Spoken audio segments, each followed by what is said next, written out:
Сәлем, қоғамға пайдалы болу мақсатында ECC дипломдар төңірегіндегі MA2 басқарушылық есеп кітабын бірге қарастырайық. Егер мазмұнға мән беретін болсақ, бірінші бөлімде The Role of Managers, менеджерлер рөлі айқындалады.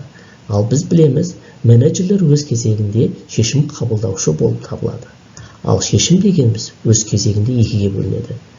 Planning decisions, жоспарлайтын шешімдер, және control decisions, бақылайтын шешімдер. Енді осы екі дүниені бюджет цикліне салатын болсақ. Өздеріңіз көріп тұрғандай, ең алғаш identify objectives, мақсатты анықтаймыз. Сосын search for alternative courses of action, сол мақсатты іске асырудың барлық әдістерін іздейміз. Одан кейін gather data about alternatives, алған ізденіс жұмыстары нәтижелерін жинақтаймыз. Кейін select course of action, іс әрекет бағытын таңдаймыз. Одан кейін іске көшеміз. Яғни implement plan in the form of budget, бюджет кейпіндегі жоспарды жүзеге асырамыз.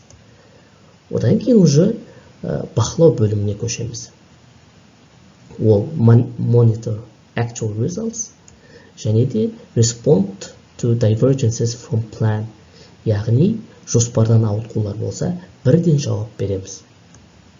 Біздің бұл жердегі identify objectives-тен implement plan деңгейіне шейін бұл planning бөлімі, жоспарлау бөлімі, ал қалған екі бөлім ол control бөлімі болып табылады. Мысалға келетін болсақ, сізде қандай мақсат болуы мүмкін? Табысты арттыру, немесе пайданы арттыру, немесе екеуін де арттыру. Ол үшін не істейсіз?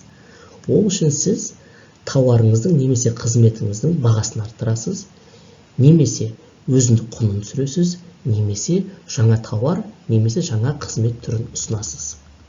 Есте сақтау қажет нәрсе ол бақылау, жоспарлау циклінің айырылмас бөлігі болып табылады. Жалғасын жіберіп алмас үшін тіркеліп қой. Рахмет.